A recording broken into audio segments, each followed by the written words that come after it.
times have you been on Instagram and you see a certain trend or a certain item and your first thought is, I do not like that. And then the more you see it as the months, weeks, years go past, the more you start thinking that you actually like it. I am 100% open when I say that I have that happen to me. And here are, and I normally am very good when it comes to restricting myself on impulse Instagram purchases, because I tend to know that I only think I want it because I've seen it often enough, which is great marketing, isn't it? At its finest. So here are the top trend items that have been really big over the last year, and some of them are still really peaking at the moment, and I'm so glad that I haven't fallen into the trap.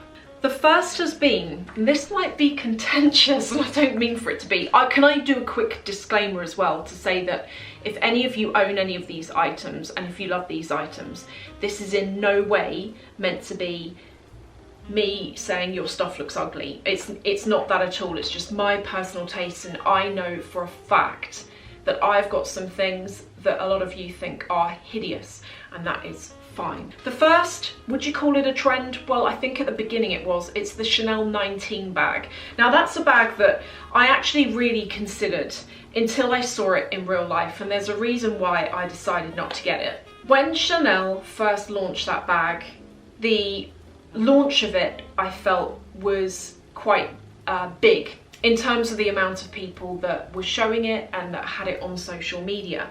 And I think that the difference between Chanel and brands like Dior is, I don't think, I could be wrong here, but I don't think that Chanel do the social media influencer giftings that Dior do. But nevertheless, this bag seemed to get a lot of press when it came out. And when I first saw it, I kind of liked it, but not enough to buy it. In fact, I knew I was never going to buy it, but I nearly got sucked into the trap. I felt that it was a really good fusion of the Chanel boy, with, you know, with the styling of the chain, crossed with a classic flap. I thought it looked fresh, I thought it looked quite new, but for me it had just landed, so it hadn't been around long enough for even me to even question whether it was going to be a long-term thing. And you know, those bags, what are they now, like 4,000 or something like that. When I saw the bag in real life, I knew even more that it wasn't for me. And if I was going to spend that money, I would rather have got an actual classic flap, which I felt was a better long-term kind of investment piece. But also, the bag itself, even in the smallest size, was quite big. It was bigger than what I would have probably wanted it to be. And it trended quite a lot, and I saw it a lot on social media, on Instagram in particular. And I'm really glad that I didn't buy into it, because I think a bit like the Chanel Gabrielle, I think it is going to be something that is never really going to be as successful. I don't think it's ever going to really be something that is as classic as the classic flap. So I'm really glad I didn't buy into it, and that's something that I always like to do anyway, is whenever there's a bag and there's a new hype around it, I like to leave it as long as possible to see whether I actually really like it or whether I'm just getting drawn into the marketing.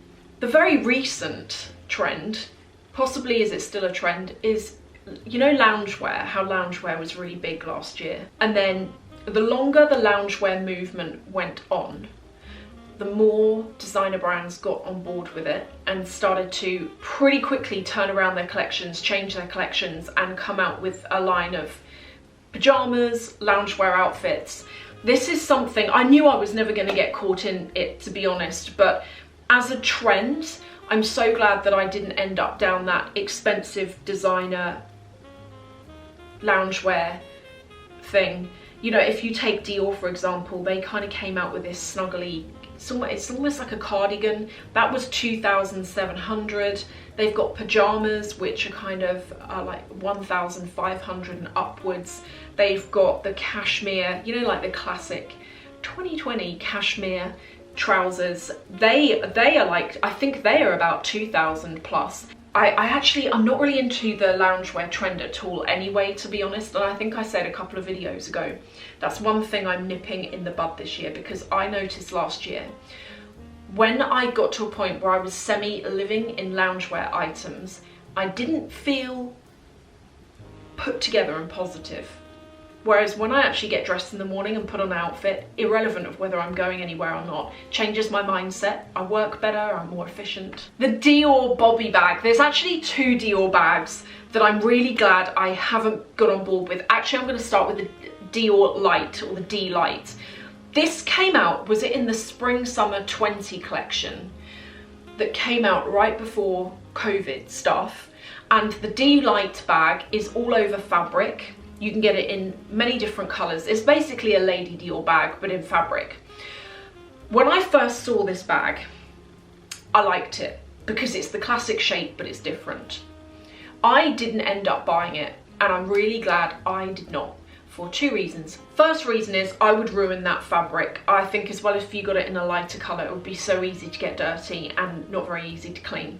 The other thing is with it is in my mind's eye, when I think about the D Light, it's the kind of bag that I can see on pre-loved websites in the future and they don't sell. They kind of kick around and they don't sell for very much, because although the shape is classic, that D Light fabric design with the Christian Dior written down the middle of it, I reckon that's going to end up being a very periodic item as opposed to a long-term classic. And also I think with Maria Grazia Chiuri, I'm noticing, and I'm going to come on to some other bags that kind of talk about this, a lot of her stuff, I do like it, you know, I really like Dior, but I think since she's been in, there's been so many bags that have come and gone, and it's almost as though they bring out a bag and then they see how it does and they either retire it really quite quickly or they keep it up. So they brought back the saddlebag, turned out that did really well. But then, what was that other bag they had? I bought it and there was a problem with the leather. My God, what was it? It was like a tote. They had the tote bag and then I returned it because the leather on mine was really warped and ripply. And I was going to wait for another one to come in, but one never did. And then I was really glad because they discontinued it entirely. But they've now brought it back. Have you seen? They've brought it back, but they've changed the logo on the front. And I think, a bit like the Dior bag that you could put your hand through and it had Dior written across it, there are many bags that she brings out and then they are discontinued. They're not bags that stay around. I think the Dior Light is going to be one, or D Light. I think another one is going to be, there's a new bag out at the moment called the Caro bag, I think it's called. And there's also the Bobby bag. And I'm not keen on either. I don't like any of those 3 bags. The tote one, I do quite like. But I think with that particular logo, you know, I've spoken before, what's going on with the logos at Dior, they kind of have changed over the years quite rapidly. And I wouldn't be surprised if the logos change again as well. So then you've got a bag with a big old logo on it that is no longer being rolled out. Do you see what I mean? So there are another 3 bags that trend, even if I was really interested in them, which I'm not, I wouldn't go down, even though they're on social media and they look really nice and stuff like that. I just don't personally like those bags, and I'm really glad that I haven't gone down that trend route. Have any of you bought those bags? I don't think I'm being harsh on them, it's still just my opinion, but if any of you have bought them and you really like them, or actually you've noticed drawbacks, please leave them in the comments below, because I would actually be really interested in knowing. Oh my God, okay. One of the biggest ones that I've just seen on my list is, you know, Bottega. So what was it, 2019? You know, they came out with the mules. And I would lie if I said that the mules have not played on my mind over the years, even to date. I don't like the ones that have got the really chunky kind of weave on them, because I think they make your foot look abnormally large. But I do like the ones that have just got plain, I think it's like plain quilting on them, and they have really played on my mind over the years. I just have never bought them because I think they did come out in 2019. I do feel they're a trend, and for a trend shoe, I think they're quite a lot of money. Aren't they 700 plus? I think they're £700 and over. And then what also changed it for me, so many other brands, even like Topshop and Zara, came out with versions that looked pretty much the same. And that was the point where I thought, do I want to spend £700 plus on a trend shoe when I could actually go to Topshop and buy 100% leather version, or it's got a synthetic sole, but it's a leather version and it's £70 and it kind of looks the same, and that's what stopped me. Now every summer that's come around since, I still get the same, do I go and do it, do I bite the bullet? But yeah, I'm actually glad I haven't. And do you know something? I don't generally tend to buy secondhand shoes, but they're something that I would consider looking on pre-loved websites for, as opposed to buying them new. And not only that, sticking with Bottega again, you know, the cassette bag and the, is it called the chain, what is it? The chain pouch. Two bags that, if you ask me, these are 100% trend. I really think that. I think they probably would have been really, really popular through 2020 if it wasn't for the bucket of water that got thrown over the year. But these are another two bags that I think are trend, and I have been really tempted by the chain bag because I do like the casual look of the bag itself with that heavy chain handle. However, that bag is over £2,000, and to me, for that money, I could go and get something or put that money towards something else. Even, I know it depends on what your taste is, but even something like YSL, you get loads of bag for your money. You could get a lot of bag for under 2,000. I would suspect, haven't checked, I would suspect that you can probably buy those bags on pre-loved websites for a considerable discount, because I just think they're one of those bags, I think they're too expensive for what they are. I think if they were about £1,800, given the fact that they're a very new, what's the word? Given that they're a very new design and probably trend, I think to make them 1,800 thereabouts feels more reasonable than over 2,000, unless you've just got money and you don't care, and you think, I don't care if it's out of style next year, I just want to buy it for this year and then worry about that next year. The one trend that I can think of that I did buy into, and no, there are two trends. The two trends that I am glad I did buy into, have I got it here? I've got one of the items here. The first is the the first is the Dior saddlebag. When that bag was resurrected from the dead, I thought, no, it's a weird shape, and it was a bit weird back then, and it's still weird now. And I put it off, and I said to you on multiple occasions, and I still say it now, it looks weird. But I like it, but it looks weird. And in the end, I got sent on WhatsApp from someone I know at Dior, I got sent a picture of it in denim. And when I saw it in denim, I thought, what has happened to me? I really like this bag. And then I thought, oh, I'll film showing you it. And I kind of cringed because I thought, you guys are going to be saying, what are you doing? Because you've been saying it's gross. And I still think it's gross. In a way, I do. I think it's an acquired taste.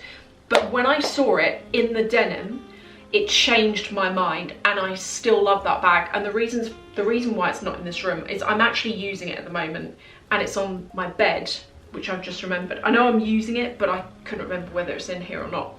The second trend, wait there. I am glad that I've done this, even if it doesn't end up lasting. The biker boot trend. Look at these. They look like wellies, don't they? They actually do look like wellies. But wow, these look so good on. These I got from Dior last year, and kind of thing that I wouldn't have tried on actually, only I did for some reason. And I put them on and I thought, I actually do quite like these.